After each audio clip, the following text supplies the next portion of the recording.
नमस्कार, good evening everyone. आज हम फिर से आपके लिए कंप्यूटर के कुछ इंपॉर्टेंट क्वेश्चन लाए हैं जो कि आने वाले जीआईटी के एग्जाम में आपको काफ़ी हेल्प करेंगे। तो चलिए देखते हैं आज का पहला प्रश्न। Which computer belongs to the first generation? इनमें से कौन सा कंप्यूटर प्रथम पीढ़ी से संबंधित है? ऑप्शन है UNIVAC, B abacus, C IBM 701, D both A and C. तो इसका सही आंसर होगा option D, both A and C. ये दोनों प्रथम पीढ़ी से संबंधित है। अब यूनिवैक की बात करें तो इसकी फुल फॉर्म क्या होती है? इसकी फुल फॉर्म होती है यूनिवर्सल ऑटोमेटिक कंप्यूटर। इसकी फुल फॉर्म होती है। और इसको डेवलप किसने किया था? इसको JP एकार्ट और JW मॉशली ने इसको डेवलप किया था। उसी तरह से इनायक की बात करें तो इनायक को भी इन्होंने ही डेवलप किया था। नेक्स्ट क्वेश्चन देखिए, which can be consider as portable computer? निम्न में से किसे पोर्टेबल कंप्यूटर माना जा सकता है या कहा जाता है? ऑप्शन है डेस्कटॉप को, बी वर्क स्टेशन को, सी मिनी कंप्यूटर को, डी PDA को। तो इसका सही आंसर होगा PDA को। ऑप्शन डी इसका सही आंसर होगा PDA। PDA की फुल फॉर्म क्या होती है? पर्सनल डिजिटल असिस्टेंट इसकी फुल फॉर्म होती है। इसको भी आप याद रखिएगा। नेक्स्ट क्वेश्चन देखिए, ए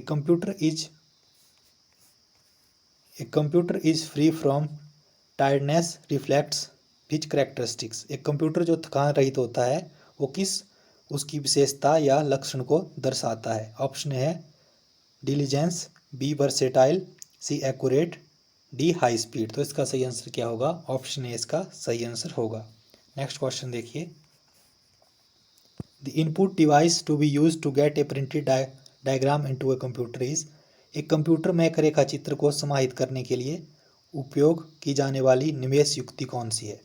तो इसका सही आंसर क्या होगा? स्कैनर। ऑप्शन डी इसका सही आंसर होगा scanner. Printer is an example of? Printer किसका एग्जाम्पल है? ऑप्शन है output device, B input device, C processing device, D storage device. तो प्रिंटर क्या है? प्रिंटर एक आउटपुट डिवाइस है। ऑप्शन ए इसका सही आंसर होगा। प्रिंटर के बारे में कुछ और भी जान लेते हैं। प्रिंटर से कई क्वेश्चन पूछे जाते हैं। तो स्पीड ऑफ प्रिंटर जो है किससे मेजर की जाती है? प्रिंटर की स्पीड, प्रिंटर की स्पीड को हम करैक्टर पर सेकंड CPS से भी मेजर कर सकते हैं, लाइन पर मिनट LPM से भी मेजर कर सकते हैं, और पेजेस पर मिनट PPM से भी मेजर कर सकते हैं। और जो प्रिंटर का रेजोल्यूशन है उसको किस में मापा जाता है? उसको डॉट्स पर इंच में मापा जाता है। तो ये सब आप इससे याद रखिएगा। प्रिंटर से ये क्वेश्चन भी काफ़ी बार पूछे गए हैं। नेक्स्ट क्वेश्चन देखिए, the term time sharing has been replaced by? तो जो टर्म टाइम शेयरिंग है वो किससे प्रस्तावित किया गया है? किसने उसको रिप्लेस किया है? ऑप्शन है मल्टी प्रोग्रामिंग सिस्टम ने, बी मल्टी प्रोसेसिंग सिस्टम ने, सी मल्टीटास्किंग सिस्टम ने, डी मल्टी एग्जीक्यूशन सिस्टम ने। तो ऑप्शन सी इसका सही आंसर होगा, मल्टीटास्किंग सिस्टम ने। Option C right answer. Which is an advantage of assembly language? Assembly language की इनमें से कौन सी एक एडवांटेज है? ऑप्शन है एफिशिएंट है, डिफ़िकल्ट टू लर्न है, मोर कंट्रोल ऑन हार्डवेयर है, या फिर ऑल ऑफ दीज। तो इसका सही आंसर क्या होगा? 10th का ऑप्शन ए और सी इसके दोनों ही सही हैं। एफिशिएंट है और more control on hardware. Option A and C इसके दोनों ही राइट आंसर हैं। नेक्स्ट क्वेश्चन देखिए, WinZip software is an example of which of the following? WinZip software जो है वो इनमें से किसका एग्जाम्पल है? शेयरवेयर का है, लाइनक्स का है, जावा का है, या फिर ट्रैक का है? तो इसका सही आंसर क्या होगा? ऑप्शन ए ये शेयरवेयर का एग्जाम्पल है। Option A is A right answer. Characteristics of Unix are? तो यूनिक्स की विशेषताएं क्या है? ऑप्शन है मल्टी यूज़र है, मल्टीटास्किंग है, मोर सेफ देन विंडो है, या फिर ऑल ऑफ दीज। तो इसका सही आंसर क्या होगा? ऑप्शन डी इसका सही आंसर होगा। ये सभी इसकी विशेषताएं हैं। अब यूनिक्स के बारे में कुछ जान लेते हैं जो आपसे यूनिक्स से पूछा जा सकता है। तो ये भी पूछा जा सकता है कि यूनिक्स को किसने डेवलप किया था? तो यूनिक्स को केन थॉम्पसन और डेनिस रिचे ने डेवलप किया था। 1969 में केन थॉम्पसन और डेनिस रिचे ने इसको डेवलप किया था। और आपसे यूनिक्स की कमांड भी पूछी जा सकती है कि क्लियर स्क्रीन के लिए कौन सी कमांड यूज होती है? तो CLS कमांड क्लियर स्क्रीन के लिए यूज होती है। और DEL जो कमांड होती है वो किसके लिए यूज होती है? डिलीट वन और मोर फाइल्स के लिए DEL कमांड होती है। और DIR जो कमांड होती है वो किसके लिए यूज होती है? DIR कमांड यूज होती है display A list of files and folder. तो फाइल्स और फोल्डर की लिस्ट को डिस्प्ले करने के लिए DIR कमांड यूज होती है। और एडिट कमांड यूज होती है व्यू एंड एडिट फाइल्स के लिए। उसी तरह से एमडी कमांड की बात करें तो एमडी कमांड यूनिक्स में यूज होती है, MD command to create a new file. तो इस तरह से आप याद रखिएगा, टू क्रिएट न्यू फोल्डर्स के लिए ये उपयोग होती है एमडी कमांड। मूव कमांड का आपको पता है, move command move files from one folder to another के लिए यूज होती है। और टाइप कमांड जो होती है वो display the contents of A text file, वो उसके लिए यूज होती है। तो इस तरह से आपको जो भी इसकी सारी कमांड्स हैं वो पढ़नी है। यूनिक्स की जितनी भी कमांड है उनको आपने अलग से पढ़ लेना है, कमांड्स भी यूनिक्स की पूछी जाती हैं। नेक्स्ट क्वेश्चन देखिए, डॉस स्टैंड्स फॉर, तो डॉस किसके लिए स्टैंड करता है, मतलब डॉस का जो पूरी फुल फॉर्म है वो क्या है। तो डॉस का जो पूर्ण रूप है वो है डिस्क ऑपरेटिंग सिस्टम। 13वें का ऑप्शन सी सही आंसर होगा, disk operating system. In MS window if you want to copy a selection of text which shortcut key do you use. MS window में यदि आप एक चयनित टेक्स्ट को कॉपी करना चाहते हैं तो निम्न में से कौन सी शॉर्टकट की का उपयोग करेंगे। तो अगर आप एक टेक्स्ट को कॉपी करना चाहते हैं तो आप Ctrl+C का उपयोग करेंगे MS विंडो में। ऑप्शन डी इसका सही आंसर होगा, Ctrl+C। What is the default font size of new Word document based on a normal template। तो न्यू डॉक्यूमेंट का, वर्ड डॉक्यूमेंट का डिफ़ॉल्ट फॉन्ट साइज क्या होता है, तो उसका होता है 11 pt। ऑप्शन बी इसका राइट आंसर होगा, 11 pt। नेक्स्ट क्वेश्चन देखिए, in a worksheet you can select, तो एक वर्कशीट में आप किसका चयन कर सकते हैं, किसको सेलेक्ट कर सकते हैं। ऑप्शन है the entire worksheet, B rows, C columns, D all of these. तो ऑप्शन डी इसका राइट आंसर होगा, all of these. Next question देखिए, in MS Excel the letter and number of the intersecting column and row is the. तो MS Excel में रो और column के अंतः प्रतिच्छेदन का अक्षर और संख्या है, तो उसको क्या कहते हैं, सेल लोकेशन है, सेल एड्रेस है, सेल पोजीशन है या फिर सेल कोऑर्डिनेट्स है। तो 17th का ऑप्शन सी सही आंसर होगा, सेल एड्रेस है, ऑप्शन सी। नेक्स्ट क्वेश्चन देखिए, to open the format cell dialog box in Excel press. तो फॉर्मेट सेल डायलॉग बॉक्स को ओपन करने के लिए हम एक्सेल में क्या प्रेस करते हैं, Alt+F, Ctrl+F या फिर Ctrl+Shift+F। तो ऑप्शन सी इसका राइट आंसर होगा, Ctrl+Shift+F हम प्रेस करते हैं, 18th का option C. Which are special visual and sound effects content in presentation graphic file. तो प्रेजेंटेशन ग्राफिक फाइल में कौन से स्पेशल विजुअल और साउंड्स इफेक्ट होते हैं। ऑप्शन है attractions, B simulation, C animatronics, D animation. तो ऑप्शन डी इसका राइट आंसर होगा, उनको हम एनिमेशन कहते हैं, option D. How can you stop a slide show in MS PowerPoint. MS PowerPoint में आप एक स्लाइड शो को कैसे रोक सकते हैं। ऑप्शन ए है press the right arrow, B press the escape, C press the left arrow, D press the down arrow. तो इसका सही आंसर क्या होगा, press the escape, option B इसका राइट आंसर होगा। नेक्स्ट क्वेश्चन देखिए, in DBMS information regarding to any organization is known as. तो DBMS में इंफॉर्मेशन किसी भी संस्था से संबंधित जो होती है वो क्या कहलाती है, रिकॉर्ड, टेबल, डाटा या नन ऑफ दीज। तो उसको डाटा कहते हैं, ऑप्शन सी इसका राइट आंसर होगा। Which is a query that retrieves row from more than one table और व्यू इन DBMS। DBMS में कौन सी एक परीक्षा एक से अधिक सारणी या व्यू में से रो को पुनः प्राप्त करती है। तो इसका सही आंसर क्या होगा, ज्वाइन, ऑप्शन सी, 22nd का ऑप्शन सी राइट आंसर होगा। Related fields in a database are group to form a data file, data record, menu या फिर बैंक। तो 23rd का सही आंसर होगा, ऑप्शन बी, डाटा रिकॉर्ड। एक डाटाबेस में डाटा रिकॉर्ड बनाने के लिए संबंधित क्षेत्रों को समूहित किया जाता है। In which menu of MS Access we will find the macro command. तो कौन से मेन्यू में MS एक्सेस के हम मैक्रो कमांड पा सकते हैं। ऑप्शन है इंसर्ट में, बी व्यू में, सी फाइल में, डी नन ऑफ दीज। तो 24th का option D, none of these. तो उसको आप कमेंट करके जरूर बताइएगा कि किस मेन्यू में हम पा सकते हैं। नेक्स्ट क्वेश्चन देखिए, communication between a computer device and keyboards involves. तो कंप्यूटर डिवाइस और जो कीबोर्ड के बीच कम्युनिकेशन होता है उसको हम क्या कहते हैं, उसको सिंप्लेक्स कहते हैं, हाफ डुप्लेक्स कहते हैं, फुल डुप्लेक्स कहते हैं या बोथ ए एंड बी। तो 25th का सही आंसर होगा, ऑप्शन ए, उसको हम सिंप्लेक्स कहते हैं। अब कम्युनिकेशन चैनल के मोड के बारे में जान लेते हैं। तो कम्युनिकेशन चैनल जैसा कि आपने देखा, एक सिंप्लेक्स होता है, एक हाफ डुप्लेक्स होता है और एक फुल डुप्लेक्स होता है। सिंप्लेक्स की बात करें तो इसमें क्या होता है कि the flow of data is always in one direction. जो डाटा का फ्लो होता है वो एक ही डायरेक्शन में होता है। जैसे इसका एग्जांपल हो गया टेलीविज़न, कीबोर्ड और रेडियो, इसका एग्जांपल हो गया। उसी तरह से हाफ डुप्लेक्स की बात करें तो इस चैनल में जो क्या होता है, डाटा जो होता है दोनों डायरेक्शनों में फ्लो करता है, लेकिन एक टाइम में डाटा दोनों डायरेक्शनों में नहीं जा सकता। When one device transmit information then other can only receive at that point। जब एक आदमी या एक व्यक्ति इंफॉर्मेशन ट्रांसमिट करता है तो दूसरा उसे एक टाइम में दूसरा उसे रिसीव भी कर सकता है। मतलब इसका एग्जांपल हो गया वॉकी टॉकी। जब एक बंदा बोलता है तो एक ही बोल सकता है, दूसरा बंदा उसको रिसीव भी कर सकता है। तीसरा आता है फुल डुप्लेक्स चैनल। इस चैनल में जो होता है डाटा दोनों डायरेक्शनों में फ्लो कर सकता है एक ही समय में, और इसका सबसे बड़ा एग्जांपल है आपका mobile phone, wireless handset. Next question देखिए, to connect a computer with a device in the room we might be likely to use. कमरे में एक कंप्यूटर से एक युक्ति को जोड़ने के लिए संभावना है कि हम उपयोग करेंगे, तो हम क्या उपयोग करेंगे? Coaxial cable, dedicated line, ground station या ऑल ऑफ दीज। तो 26 का सही आंसर होगा डेडिकेटेड लाइन। ऑप्शन बी इसका राइट आंसर होगा 26 का। नेक्स्ट क्वेश्चन देखिए, a communication network which is used by large organization over regional, national और ग्लोबल एरियाज। बड़े संस्थानों द्वारा क्षेत्रीय, राष्ट्रीय और वैश्विक क्षेत्रों के लिए उपयोग किए जाने वाला एक संचार नेटवर्क है, तो उसको क्या कहते हैं? लैन कहते हैं, वैन कहते हैं या फिर इंटरनेट कहते हैं।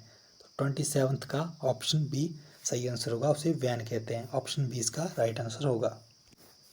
इस वीडियो की पीडीएफ आपको हमारे टेलीग्राम चैनल पर मिल जाएगी। हिम रीडर्स नाम से आप टेलीग्राम चैनल को सर्च कर सकते हैं। वहाँ डेली आपको एचपीजी के और कंप्यूटर का क्विज भी मिलेगा। अब जान लेते हैं इनकी फुल फॉर्म के बारे में। तो लैन की फुल फॉर्म क्या होती है? Local area network. उस तरह से वैन की फुल फॉर्म की बात करें तो उसकी होती है वाइड एरिया नेटवर्क, और मैन की फुल फॉर्म होती है मेट्रोपॉलिटन एरिया नेटवर्क।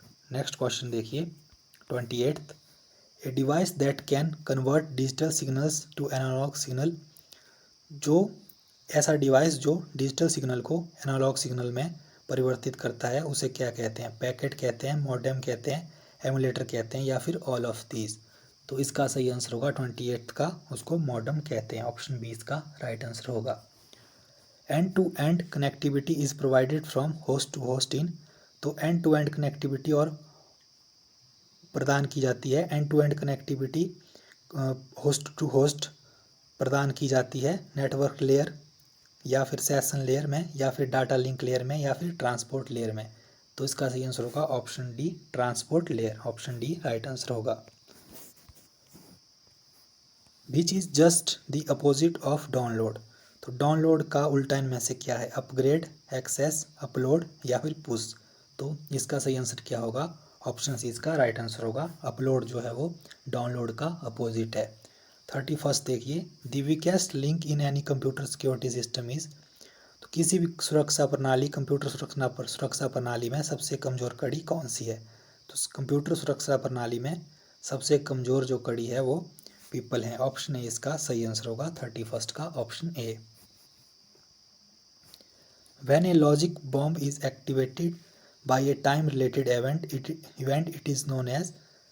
जब एक समय संबंधित घटना द्वारा एक तर्क बम को सक्रिय किया जाता है तो उसे क्या कहते हैं? उसे टाइम बॉम्ब कहते हैं, वायरस कहते हैं, ट्रोजन हॉर्स कहते हैं या फिर टाइम रिलेटेड बॉम्ब सीक्वेंस कहते हैं। तो उसको क्या कहते हैं? उसको कहते हैं टाइम बॉम्ब। ऑप्शन सी इसका राइट आंसर होगा 32 का। नेक्स्ट क्वेश्चन देखिए, when was the first recorded cyber crime took place. प्रथम साइबर क्राइम कब हुआ था? प्रथम दर्ज साइबर क्राइम कब हुआ था? तो रिकॉर्डेड जो प्रथम साइबर क्राइम था वो कौन सा था? वो 1820 में हुआ था। Option A 1820। The NAND gate output will be low if the two inputs are. NAND gate का जो आउटपुट है वो लो होगी यदि यदि दो निवेश हैं। तो दो इनपुट निवेश कौन से हैं? 00 है या 01 है या 10 है या 11 है। तो 34 का ऑप्शन डी सही आंसर होगा, 11 है। The NAND gate output will be low if two inputs are 11। Next question देखिए, grammar of the programming is checked at, तो grammar of programming is checked at 35th का option C, syntax analysis. Grammar of the programming is checked at syntax analysis phase of compiler. C is a, तो C कौन सी generation की language है, second की है, third की है, फोर्थ की है या फिर फिफ्थ की है। तो सी जो है वो कौन सी जनरेशन की लैंग्वेज है, सी जो है वो थर्ड जनरेशन की लैंग्वेज है। 36th का ऑप्शन बी राइट आंसर होगा। नेक्स्ट क्वेश्चन देखिए,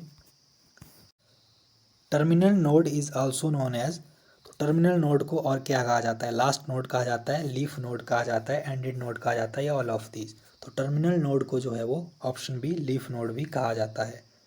शिफ्ट रिड्यूस पार्सर्स आर, तो शिफ्ट रिड्यूस पार्सर हैं, टॉप डाउन पार्सर हैं, बॉटम अप पार्सर हैं, राइट मोस्ट पार्सर हैं या फिर लेफ्ट मोस्ट पार्सर हैं। तो 38th का ऑप्शन बी राइट आंसर होगा, बॉटम अप पार्सर है। नेक्स्ट क्वेश्चन देखिए, software quality matrix focus on the, तो सॉफ्टवेयर क्वालिटी मैट्रिक्स जो है वो किस पे फोकस करती है, प्रोसेस पे, प्रोजेक्ट पे, प्रोडक्ट पे या इन सभी पर।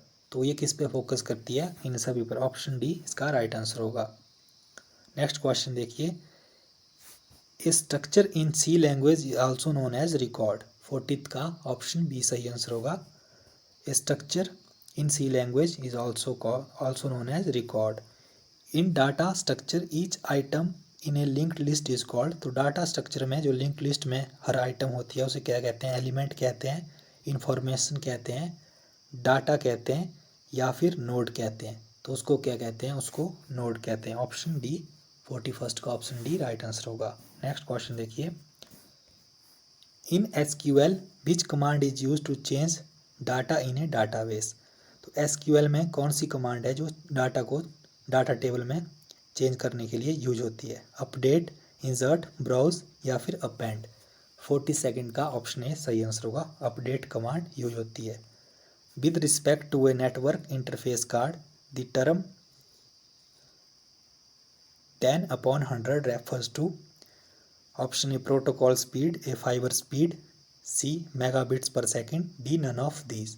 तो 43rd का ऑप्शन सी सही आंसर होगा, मेगाबिट्स पर सेकेंड इसका सही आंसर है। A hard disk is divided into tracks which are further sub divided into, तो हार्ड डिस्क जो है वो ट्रैक्स में डिवाइड किया जाता है, जो आगे चलकर किस में डिवाइड होते हैं, क्लस्टर में, सेक्टर में, वेक्टर्स में या फिर हेड में। तो 44th का ऑप्शन बी राइट आंसर होगा, आगे जाकर वो सेक्टर में डिवाइड होते हैं। नेक्स्ट क्वेश्चन देखिए, which part of the laser printer should not be expose to sunlight, तो लेजर प्रिंटर के किस भाग को सूर्य की किरणों से अनावृत नहीं करना चाहिए। ऑप्शन ए है transfer corona assembly, B PC drum, C toner cartridge, D none of these. तो इसका सही आंसर होगा PC ड्रम, ऑप्शन बी इसका राइट आंसर होगा 45th का। नेक्स्ट क्वेश्चन देखिए, modems use with which transmission, तो मॉडेम जो है कौन सा ट्रांसमिशन उपयोग करते हैं, सिंक्रोनस या फिर असिंक्रोनस या फिर टाइम्ड इंटरवल या फिर ATA। तो वो कौन सा ट्रांसमिशन उपयोग करते हैं, वो करते हैं असिंक्रोनस। ऑप्शन बी इसका राइट आंसर होगा, asynchronous. Conversion of binary number two octal number, तो इन बाइनरी नंबर को हम ऑक्टल में कन्वर्ट करेंगे। तो देखिए किस तरह से करेंगे। सबसे पहले हम इनको लिख देंगे, कितने हैं, 7 हैं, 1 1 0 0 0 1 1 1 2 3 4 5 6 7 हैं ये, और हम इनके 3 3 के पेयर बना देंगे। तो 3 3 के पेयर बनाने के लिए हम इनमें 2 डिजिट और ऐड कर देंगे लास्ट में, वो हम 0 0 ऐड कर देंगे लास्ट में, और 0 0 ऐड करने के बाद इनके 3 3 के हम पेयर बना देंगे। इस तरह से इनके 3 3 के पेयर बन जाएंगे, और इनकी नंबरिंग करेंगे 1 2 4, इस तरह से इनको नंबर दे देंगे 1 2 4 1 2 4, इस तरह से नंबर दे देंगे। और इस 1 से 1 को इस तरह से हम मल्टीप्लाई करेंगे। जैसे देखिए 1 से 1 को मल्टीप्लाई करेंगे, 1 आ गया हमारा, 2 से 0 को करेंगे जमा 0, और 4 से 0 को करेंगे जमा 0।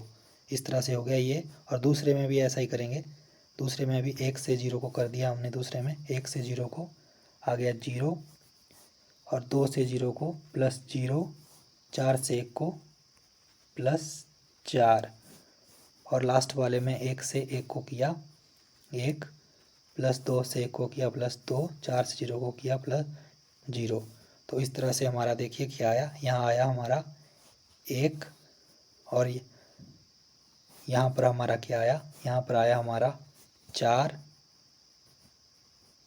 और यहाँ पर आया हमारा 3। तो 143 आया हमारा, और इसका बेस क्या होगा, बेस 8 होगा। तो ऑप्शन बी इसका राइट आंसर होगा, ऑप्शन बी। उम्मीद है आपको समझ आ गया होगा। अगर समझ नहीं आया तो हम अलग से इस टॉपिक पर फिर से वीडियो बनाएंगे। इस तरह से हमें कुछ नहीं करना है, इनके तीन तीन करके पेयर बना देने हैं और इनकी ऐसे नंबरिंग कर देनी है 1 2 4 1 2 4 1 2 4, और इस तरह से इनको एक दूसरे से मल्टीप्लाई कर देना है। जैसे आपको पता है यहाँ 1 से 1 को किया 1 आया, 2 से 1 को किया 2 आया, 2 जमा 1 3, और 4 से 0 को किया तो 0 आ गया। यहाँ बन गया हमारा, इसमें हमारा बन गया 3, और इसमें देखिए इसमें हमारा क्या बनेगा, 1 से 0 को किया 0, 2 से 0 को किया 0, 4 से 1 को किया तो 1 4 आया हमारा। तो यहाँ आ गया हमारा 4। और उसी तरह से यहाँ पर कितना आया हमारा, 1 से 1 को किया 1, 2 से 0 0, 4 से 0 को किया 0, तो हमारा आ गया 1 1 4 3, 143 आ गया, और बेस 8। इस तरह से आ जाएगा। उम्मीद है आपको समझ आ जाएगा। अगर नहीं आया होगा समझ तो कमेंट करके जरूर बताइएगा, हम फिर से इस पर अलग से वीडियो बनाएंगे। धन्यवाद।